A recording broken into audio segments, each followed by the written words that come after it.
everybody, I'm Maritza Barone, and this is the Things You Can't Unhear podcast. Has there ever been a moment in your life where you heard or read or were told something that you simply could not unhear? Something that caused you to make positive changes so that you could become the best version of yourself? Well, we share this show with access to inspiring and empowering humans who will motivate you to become the happiest, healthiest, kindest, and most compassionate you. Sit back, settle in, and let this be the day you hear something that simply cannot be unheard.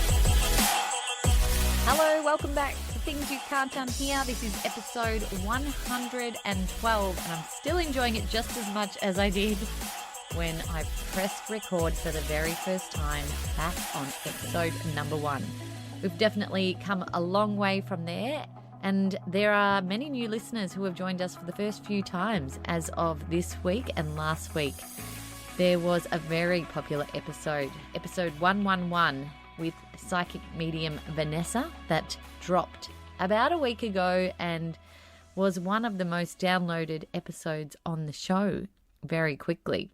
So something that many of you are interested in hearing more about, I assume.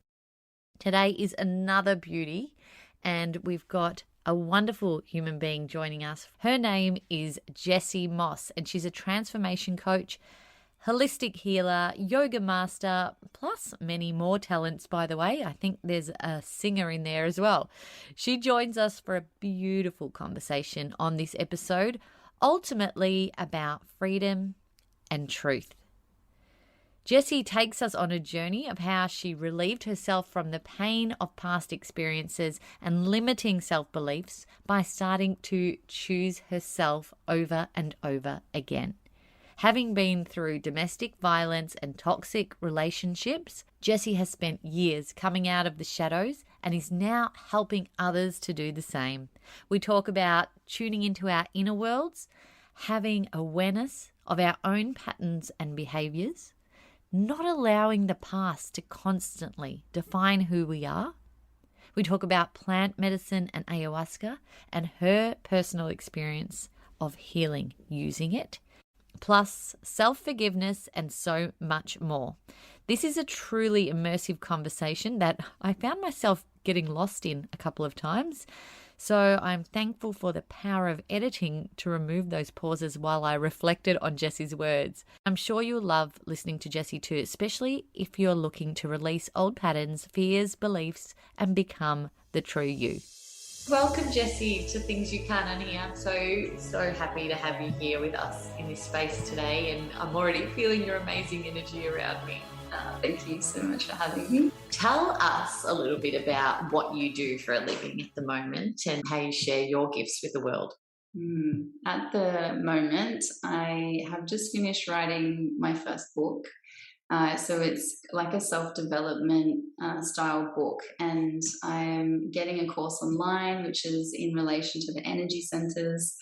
So how we can liberate ourselves through the energy centers and what may be blocking us to find that liberation in each moment and to find the truth of who we are. So a lot of my work is just coming back to that, the place in the inner world where we can really feel who we are rather than thinking and planning too much around it. So normally I will do one-on-one sessions with people online or in person, and it's just around, finding what's there, if it's to a timeline or an age. So I use my intuition to kind of pull out shadows or the unconscious part of the self, and then they're able to, shine light on it and then see the gifts in the shadows and to transform and work on that. Oh, there's a lot in that. That's amazing. And to get to the point of writing a book and sharing all of this knowledge that you have, that you've accumulated over so many years of your life, can be a really transformative moment in itself, is making that decision to go, right, I have enough here to create not only a course but a book. How did that feel to start to do that? What was that process like for you? It just flowed, really. I felt that I was overflowing with not so much knowledge, but my knowledge got to a place of wisdom, and I think that the wisdom just flowed out. So I actually wrote the book and edited it within like 12 months. Wow. It's not a big book, but it's what it is. And yeah, through just meditations, I started kind of, I guess, channeling whatever was coming through, and the wisdom presented itself. And I thought I would just wake up and write a book, but then it turned out I needed to practice writing. So after practicing, I realized all my journal entries actually started coming together as the book. So things were just piecing itself together. And yeah, then with my wonderful coach, I was able to kind of see that even though I thought it was really hard to write a book and I wasn't going to get there, I was in fact actually doing it. So it wasn't until I could take that new perspective, I suppose, that that it all started working. And it was, I think, in the trust, to answer that question, like in the trust of it, I was able to know that I was just kind of on that timeline now, like that's just what's happening. So to accept that that's the new way for me. Yeah, I love meeting awakened people like yourself, and then asking and finding out and digging a bit deeper into how the awakening occurred. Whether they're big or they're small, there's little moments in our life that can trigger change. Were there some triggers for you when it came to finding and exploring your own spiritual path? Yeah, a lot. I was starting primary school, and I always knew, I had a sense I was different, and I was always seeking something else.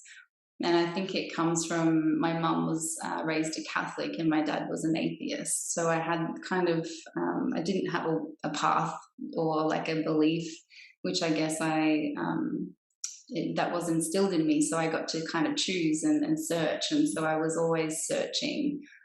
And yeah, I think things happened through my adolescence. And when I was 17, my great grandma, who I was very close to, she passed away in front of me. And I just knew she didn't go, like she was gone, but it wasn't that I was ignorant to like, she's gone. It was, I felt that she was still kind of there. And I guess that was my first spiritual awakening or moment, that defining moment where I knew that there was something bigger that was at play, and I really felt it. And so that, I think, I couldn't, at the time, I suppose, there was things that I couldn't access because maybe my brain wasn't fully developed. I was quite young, but eventually, yeah, looking back, I can see that was like a pivotal time for me. And a lot of, I guess, my mistakes and rebellion came from the pain that I felt from that. And then it's through those pain and mistakes that I've had big learnings, which brings me into like a almost 10-year marriage that was full of domestic violence and just the things that I chose for myself. That, yeah, each choice, I suppose, sealed fate until I think it's Tony Robbins says you learn enough or you hurt enough to make the change. And so I got to that point. By the time I was 29, I'd had enough lessons. I think that was it. Like I was just embodying a new way to be. I hadn't heard that quote from Tony before, but I often talk about, whoever it is, it's a powerful one. And I often talk about there's Japanese concepts called Kensho and Satori, and you either learn through pain or you learn through insight. And that's pretty much the same sort of mechanism as to what you just discussed. And so many of us wait for that rock bottom, that really painful experience and journey to make any shift and change, but you certainly did. And obviously going through that really traumatic time in your life has been a catalyst to so much positive change. But I often say we share our stories so that others can grow and heal, and so that we can also heal and experience, sunshine and rainbows on the other side. So if you're happy to share a bit more of your story around toxic relationships that I suppose you've been in that come out of the other side, so that people sitting in your seat now can have the courage, step out of that and look at other options and other perspectives on how they don't have to be in that situation, or it doesn't even have to be in a relationship. It could be a work environment or something else that's not working for them right now. But to take that shift, that step to shift out of that place of toxicity in our lives. Yeah, I think it's really important to remember that we are energy before we're matter.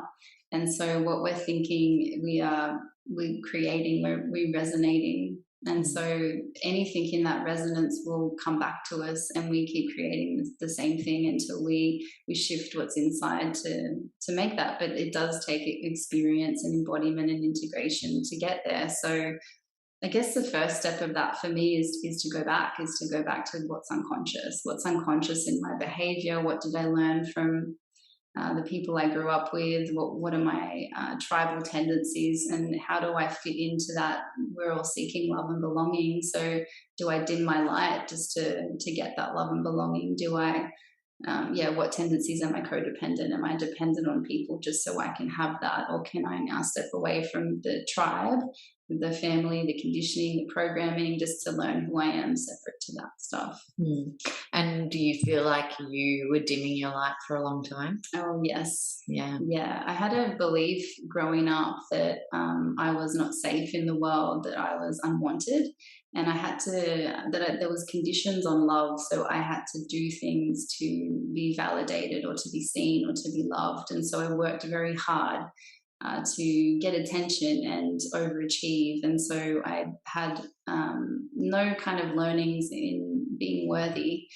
And so it makes a lot of sense that I chose situations that were unsafe, where I had little self-confidence and no worth to choose any different, because it was unconscious to me. It was what was normal and what was kind of, modeled, and what I absorbed when I was younger. So I had to break that conditioning. That's a really interesting perspective, because we're not only putting, it's like very commonly people put blame on the people who have hurt them. And whereas you're now also taking some responsibility of putting yourself in these positions. Can you explain that a little bit, like your perspective around not putting blame on ourselves and not putting blame on others, but just finding ourselves in this situation? Yeah. So if we look at whatever our core belief is, it usually stems from childhood or things that happen to us along the way. So we've got a core belief that if we realize that we're energy before we're matter, then that energetics is resonating from us, creating it in the external world. And then it becomes not just that belief, but how we relate to people outside of ourselves. So even our relationship to money, and money and relationships are hand in hand with blocks that we may have that come from this unconscious place. But then it is finding, like, what is our identity and what is it that we truly want, which usually comes through those lessons or learnings of, how many times do I have to be put down? How many times do I have to choose that failed kind of relationship, or someone not choosing me, which is a big one for me? And why is that on repeat? Like, why is that? It can't be everyone else. It has to be something that's resonating within me. So, for example, when it's been 8 years since I've left my marriage, and it's only been the last few years that I've really severed from that energetic attachment, because there was still victim in me that wanted some kind of justice or something to happen, that I was waiting. So my energy was still kind of going there. And it was as soon as I didn't need that validation or justice to really occur, when I could just really step out of that victim mode and away from my programming and see that I get to choose now. It was a really powerful moment, I suppose, of knowing, like, this is who I am in this moment, and it's not the past that defines me. It's what I choose, like, right now in this moment. A lot of us tend to get stuck in the past and just let it dominate their entire lives. There comes so much freedom in letting it go, but also a lot of work and pain, because the past can sometimes just be shoved down, and it just feels more comfortable that way. And then one day it just volcanoes out and erupts and causes chaos, right? Yeah. But to do the work, to go back into that trauma and really look at it, hurts. And that's why people really, shy away from it, because it's too painful. but the benefits on the other side can be massive. Can you tell us sort of that process that you went through? And obviously it's not an enjoyable process to have to go through, but you've come out the other side and you've got this sense of alignment and relief and clarity. Yes, I'd love to hear a little bit about that journey. Yeah, I suppose it is practice to tuning into that inner world. So we have an external world that's like a physical 3D reality that's reflected to us, and we have this internal world that is the essence of our truth. So if you were to think of it in a spiritual way, that we are a soul in a human body. And it's the learnings of the soul, I suppose, where you come to acceptance of, okay, this all happened for me to see this, and to see the shadows more as gifts and messages. Really, it's just like the body. When the body talks, the body keeps the score. When we have trauma, we suppress it, and it comes out through illness or tension or dis-ease in the body. And so the body is actually telling us, hey, this is in me, this wants to actually leave me. And there's work we can do around that, so that as part of my work I can see what's in the body, and that can be a really good messenger into what you can shift to liberate yourself from it in the moment. But it is practicing like anything else. You want to practice a sport to get better at it. It's just like practicing to tune in, whether it's through meditation or those experiences of pain, to always come back to yourself. And I think your center is always evolving and changing, and it can feel different every time you land there. And I don't think that, I'm not sure if the work ever ends, because when I peel off a layer, there's always another one that comes eventually. But with the practice, I guess it does eventually become a process of, this is part of what I choose. And I don't choose to be stuck, or I don't choose to have limits on myself. I choose to be limitless, and I choose to expand. Yeah. And so many of us need that step, right? Like, it's so beautiful to even think about that we can do that and change our lives for the better, and not be stuck in that same spot that makes us unhappy. When we talk about shifting though, and spending time on ourselves and really releasing blockages and doing all of that work, it takes time, and we almost need to be a little bit selfish with it. How do we navigate our way through that and not feeling that sense of selfishness? Well, that's it to start with, is to know that you are even committing to the work or committing to self, and it's like an act of self-care or self-love. And in that act, to know, firstly, if there's a belief around it being selfish, to work on that first, so you're able to tune into those spaces and places where the healing can occur. Because so often we are busy suppressing or drinking or socializing too much, or just getting busy, whatever the addiction or suppression is, that we forget to tune into that time alone. And sometimes it's super uncomfortable to go to those places when we are alone. And so it would be to start small, I suppose, and just sit with yourself at small amounts of time. I know I couldn't self-care when I had children, and by the time I think my youngest was like 5 or 6, I started taking myself to the beach for like 10 minutes, and then I'd go rush home because I feel like guilty for leaving them, and I had no sense of like self-care at all. And so it was just to start really small, and then eventually I went over to Bali to do a month yoga teacher training, and so it was like that was that big step towards self-care. So once I kind of actioned that, the belief around it changed. So it's to know that, yes, it is not always comfortable, but if you're suppressing things, it's because you're not comfortable anyway. That's such a good point. And like, I'm just sitting here going, yeah, that's me. And I'm trying to make those active steps and just booking things in for myself, where, it's done, it's scheduled, everyone else can work around it. I still love you, I'm still here, but I also love myself, and that's okay. And we do need to feel less selfish about doing those things, because it's so important to our our mind and our body, Yeah. and all part of us as a whole, and what we then give out to other people around us. So if we're feeling amazing energetically, then we're going to be giving that off to the people around us, and everyone wins, right? It's a huge part of giving and receiving, and when we're natural givers and we give too much, usually we're people pleasers. So there's a certain amount of disempowerment in being too much of a giver. So if you want to be a big giver, you have to learn to receive, because if it can't come through you and from you, you end up so depleted, and then you can't give all these beautiful things to everyone around you that you want to give anyway, because then you're exhausted and you're tired. So the learning of receiving is huge in that whole process. Yeah.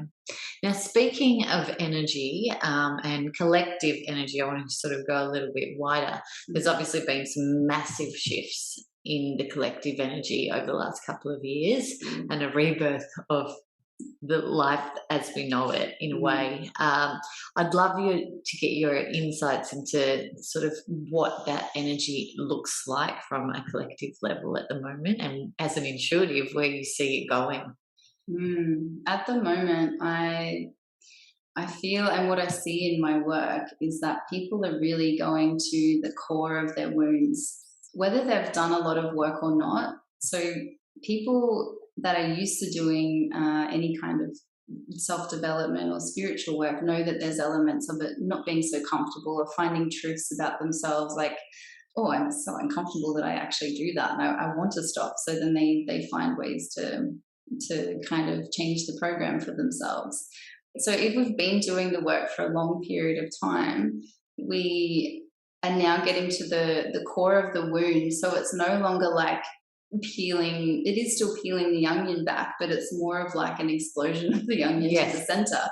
And so when people haven't done the work before, but they're experiencing meltdown and chaos all around them, it's kind of like the universe is just shifting and moving things for us and making it what it was intended to be. But there's so much resistance and control that we want to have control of it because it's uncomfortable. Or then our suppressions get louder, like they're saying there's more domestic violence in the world and things like that. There's been lots of isolation, people have had to sit with themselves. And so this is why I believe the collective is awakening much faster, but it's also the energies.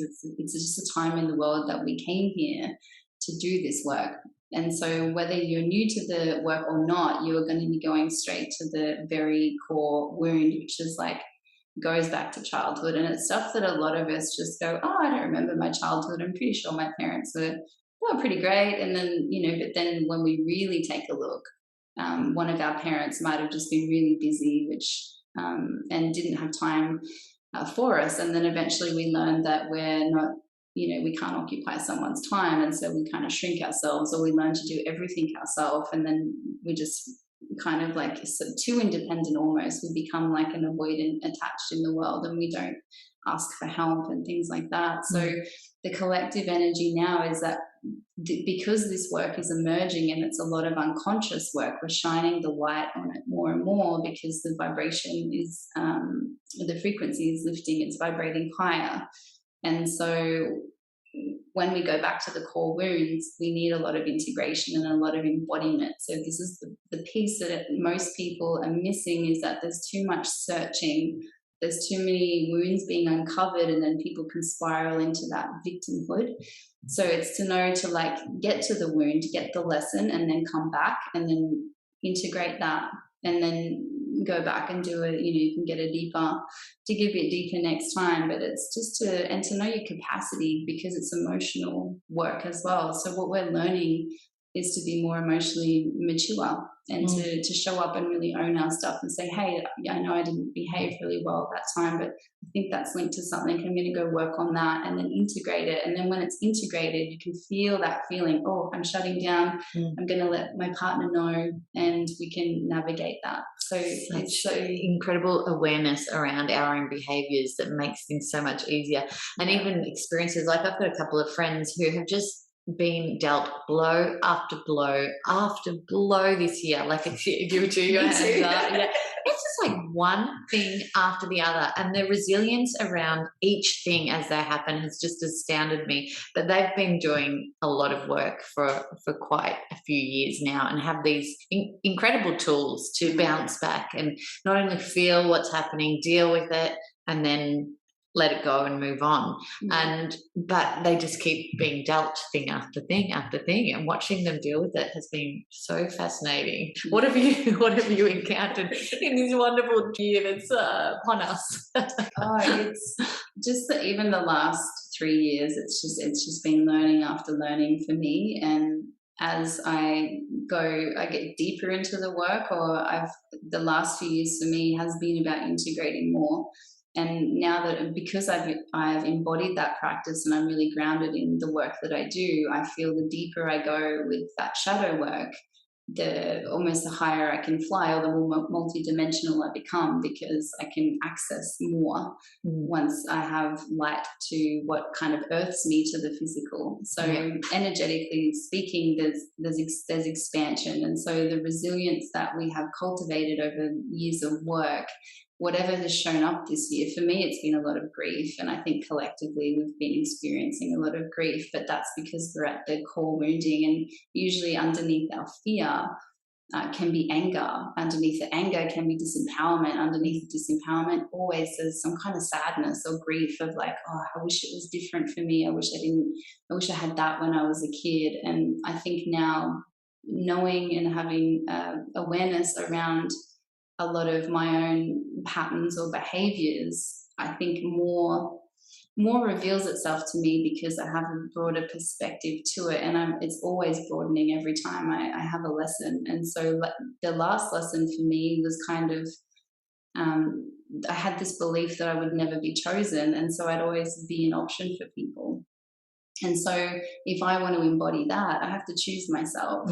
And so, and it's funny because that has always been a huge teaching of mine. So now it's like, okay, well, if you want to level up into the next part of your job and integrate that and embody it, I'm going to give you all these lessons where you have to choose yourself now. Yeah. Wow.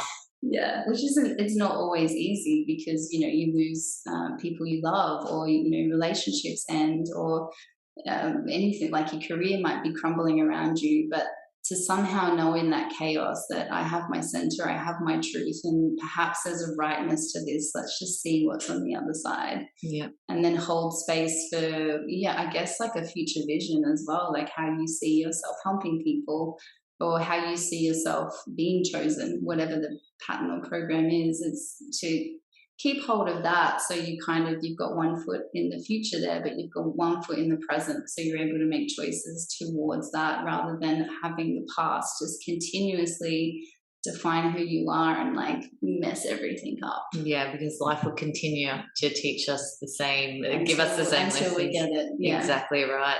Now you've done a lot of work. You've healed yourself, and like you said, it's a constant progression of healing, and there's always new things that will pop up that need healing. But you've gone over to Peru and you've experienced the benefits of plant medicine, and I'd love to hear about your personal experiences with ayahuasca and how that helped you in your healing journey. Yeah.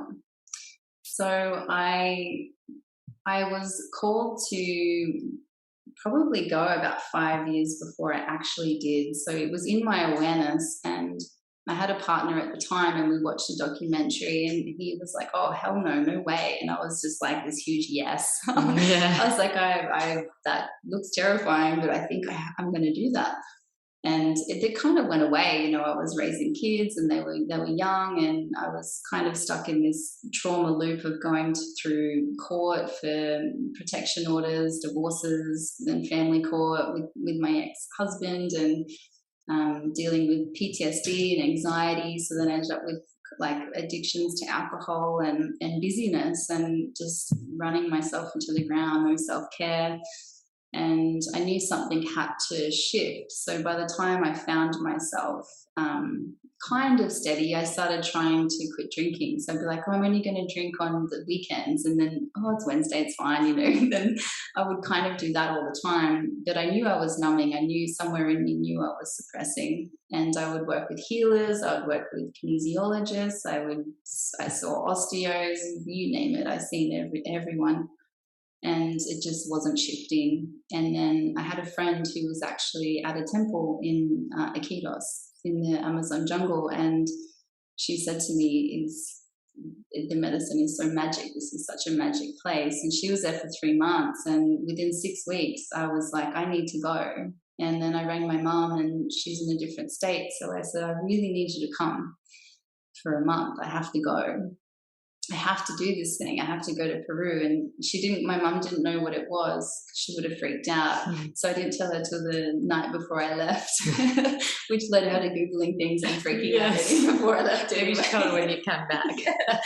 Yeah, but I think she knew I had to make a change, and I didn't know what else to do. I feel like I'd done everything, and I was at the end, and I just could not shift things. And I was very, parts of me were very unhappy. I was very stuck, and I couldn't clear things. I just couldn't do it, even though I had awareness to so much, and I'd done so much therapy and like EMDR. It was so much searching, but no answers. And so this just called me, and within 6 weeks, I didn't even have the money to go. The money literally landed in my bank, and I was like, oh my gosh. And then so I called mum, and it all literally I could pay for the retreat, the flights, and to have a month off work. It was just enough. It just fell into place. It fell into place. And so I left, and I had done all this radical forgiveness before I left, and so many different therapies and forgiving everyone else. But the most potent message that I got from, I did a week intensive with beautiful shamans, and they're from the Shipibo tribe as well. So it was all very authentic, really traditional, and it was very safe there. They had beautiful protocols, beautiful facilitators from all around the world that was very experienced. And the space was held so beautifully. And I think the biggest thing I got out of it, which sounds really simple, but it was literally to forgive myself. And I had to sit in a ceremony of guilt and shame and all that blame that I felt like from probably my lifetime, but mostly from not getting out of the marriage soon enough, and then feeling that guilt. Oh, my kids were trapped in that with me. I should have done better. I should have known. I should have made better. It's all those things, right? So I had to sit with that for like 8 hours while I was visiting other dimensions and having visuals and things like that. And I think it was the sitting in that really expanded me to feel that forgiveness at the end of that particular ceremony. And it was the most beautiful, that feeling of bliss that people talk about that they experience. Like it was that on just next level.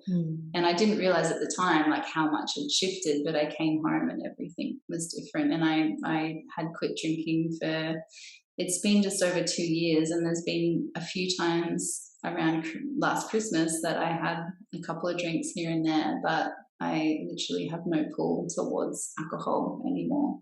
Since that ayahuasca experience? Yeah. So that was 2019. So it's been just over 2 years. And why do you think that is? I think because I healed the part in me that I was suppressing. I no longer carried that shame or that I should, or the guilt, blaming myself. I was able to let that go with the help of the healing of the shamans and the medicine. Wow. And you would have met some incredible people on that journey as well, who'd also probably cleared many things from their past. It was the whole experience. There was people that were in 9/11. He had so much trauma. So I was also around people that were experiencing trauma, even to like deeper trauma than what I had experienced. And when I was in my victim, I was like, no, this has just happened to me. This is all about me. I was just so in the I. Yes. That when I seen it in other people, there was even a dad there that had 2 boys, and he was experiencing similar to me. So I also got to see my pain in the opposite sex, and that was huge for me. And when he gave himself permission to cry in a circle, I was just crying with him because it allowed me to zoom out. Wow.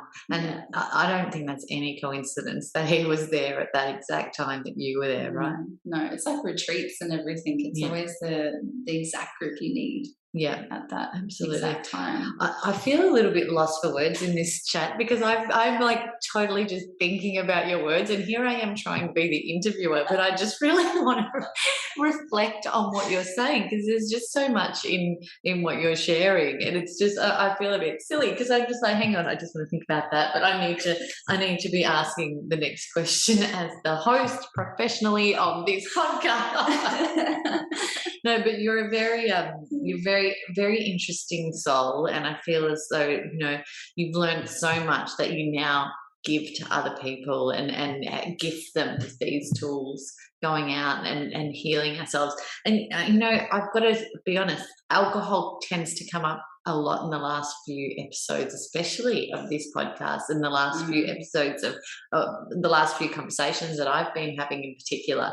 And I know personally I'm trying to scale back that. And when you say, oh, I'm only going to drink on these certain days and I'm not going to drink this, and that's literally where I'm sitting right now. And I think I just want to have the alcohol discussion because I'm curious as to sort of where that sits when you're exploring a spiritual path, for example. And it does dull things out, but then do we need to look at if we're just drinking for social activity or if we're drinking to dull something? So I'd love to get your take on drinking when exploring a spiritual pathway.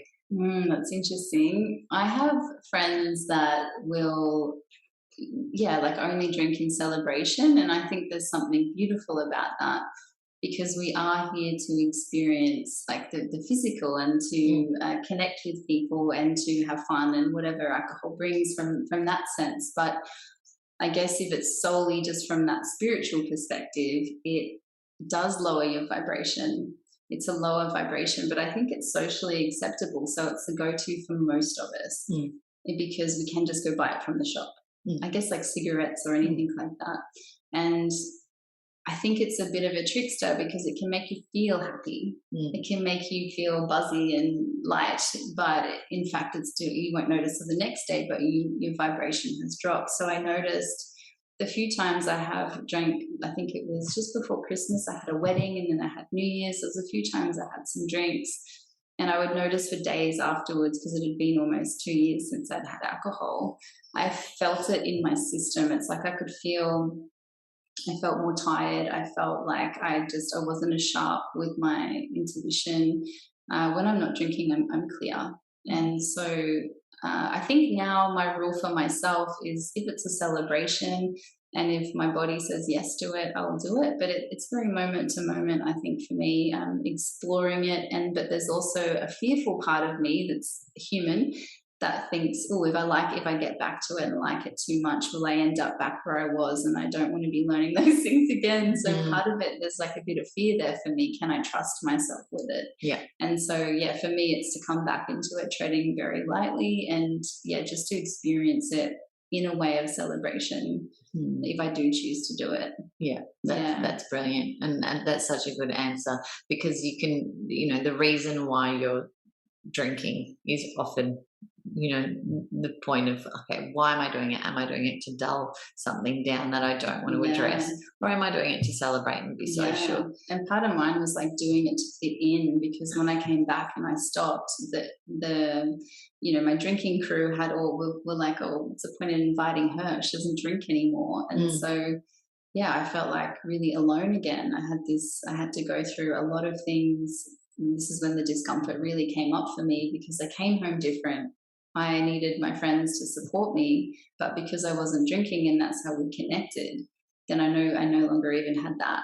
And you probably didn't even want to be there anyway. drink Well, I tried around? a few times, Yeah. not with my kombucha. Yeah. And it wasn't the same, but I was willing to still go there and try it and do it, even though it was difficult, but it just wasn't received by other people. So Yeah. I'm in a place now where it is received by other people, and a lot of people I hang around don't necessarily drink too much. So yeah, I think whatever the frequency or whatever I'm resonating, it is being reflected in my external. Yeah. Mm. We talked briefly about this before we hit record, and obviously the shift in, being that person who you were before the journey, and then being who you are now, and being perceived by old friends and family as, this woo-woo person who's, changed their perspective on, the world and who they are and everything. So how have you navigated your way through, that change in your life to becoming the new you, and still keeping that old part of you alive in some way with the people that you knew from birth or for many years? Yeah, I think probably my first answer to that would be through learning like emotional intelligence. So to become mature with my programming and my patterning, that would be the first. So I'm able to, I guess, accept my past, accept where I come from, and I don't need to hold blame to people that should have done things differently towards me. So I knew that, this was my path. Throughout my lifetime, I feel like I have been judged a lot, and that I've experienced a lot of rejection.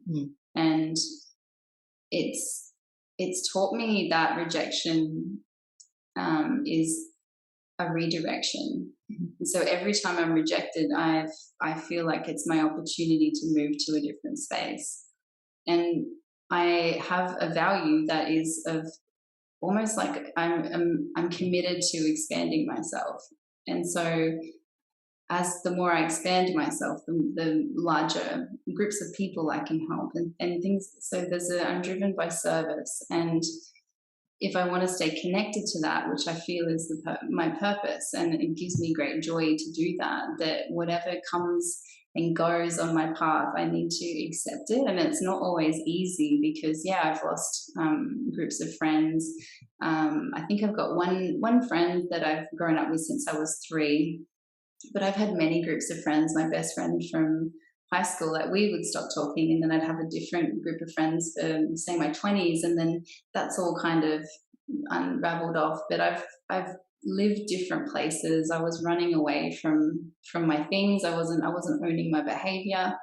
I was suppressing a lot, and so I wasn't making the right decisions either. And so I think it's only now in my life where I can really discern where I am in relation to people. If those people are resonating with me, they're able to accept me where I am. And so there's lack of judgment there. But when I made that shift, I was so afraid of being judged that it took me so long to actually transform my business from being a PT and a massage therapist just into energetics, which was just calling me so loud that I couldn't ignore it anymore. And then I was massaging for 12 years and I had no injuries. And then all of a sudden, as soon as I knew, I started getting problems in my hands. It was like my body started just saying stop. Yeah.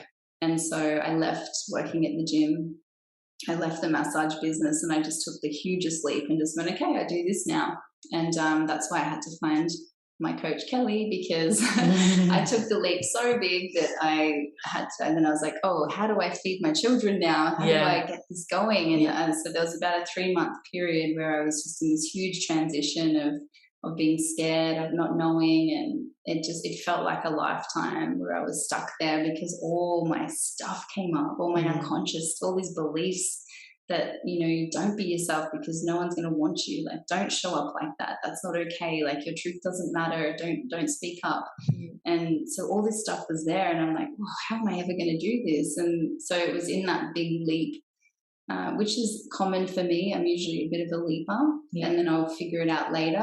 So it's been really nice to work with Kelly because she's shown me I can see what the leap is. I know what I want to do, but what are the micro shifts towards it? Because I am still in this physical realm, and though my intuition is ahead of me and it shows me where I'm going to be and what I'm doing, I still need to experience the journey to it. Yeah, that's exactly right. And you know what, money as well. Money is energy at the end of it as well. And like you said, you're a solo parent. You need to feed your children and make sure that this intuitive pathway is financially viable for you as well. So yeah, I love that you're tying this in and that it's all flowing so beautifully. What do you think is your biggest motivator? Oh, truth. Yeah, Truth. I love that. Yeah, for you and the kids, I suppose, and for the collective. Yeah. I feel there's so much freedom and liberation just in knowing what the truth is, but knowing it from that really deep internal place and just being able to share it and being okay with being judged because of it. Yeah. So if you could rewind and put yourself back into those shoes of that scared woman before she left that toxic relationship, and maybe someone here listening right now is sitting in that position, what words of advice would you give to you or that person, that old you? The old me. I think that I feel I would explain to her that she won't be able to hear me or hear my words until she's ready, but that I would just want her to know that everything's going to be okay. And through the experiences that she needs to have, that there will be, that truth and light on the other side. So it would just be reassuring her that she will come out of it, but to also let her know that it's through the experience of it. So we don't necessarily learn by words. So when this is happening in the collective a lot too, where people have learned something, a lot of coaches and stuff do it, and they're like, okay, I did it this way, and so this is going to work for you, but it's not the case. Just because that person did it and they're trying to tell you to do it, it's not until you have the experience of it that you can embody it, because it's just words. And so if I'm trying to tell someone to get out of that relationship is so bad for you, you're so worthy, what are you doing? They won't hear me until they're ready to. And that's been a big, hard lesson in my work, because I thought my purpose was to alleviate pain and suffering in the world. But in fact, my work is to let it have its place to exist. And once it exists, then we can look at it and actually, work with it. Wow. Yeah, that's true. I love that, because the pain and suffering is part of the human experience, isn't it? There's never going to be a time when it doesn't exist. Yeah, and I think it's the biggest teacher. Yeah, exactly. So the title of this episode, the title of this podcast is Things You Can't Unhear. Mm-hmm. What is something in your life that you've heard that you could not unhear and that sparked positive changes within you? So this one I heard only this week actually, but I'm going to bring this one up because it's really potent to what I've been talking about through this session. So this one is by Mark Groves. He's like a relationship coach, but he's very embodied and grounded in his work. And he talks a lot about attachment styles and codependency and things like that. And so his quote says, "We'll continue to lose what completes us until we realize we're already complete. That's what pain teaches you. That you'll always have a wound when your wholeness depends on another. And your love will always be conditional when it comes with the condition that you are incomplete without them." Wow.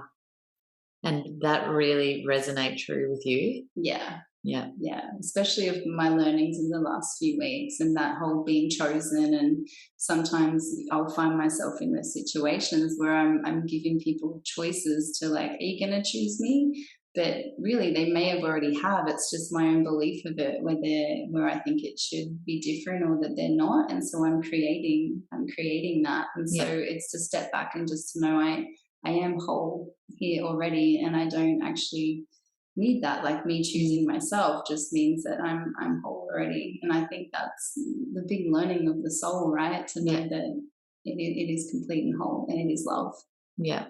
And when we've got these amazing lessons, we want to share them, don't we? We're just like, I want everyone to know. And that's why literally I've got this podcast, so that I can share the amazing stories that come from the people that I talk to.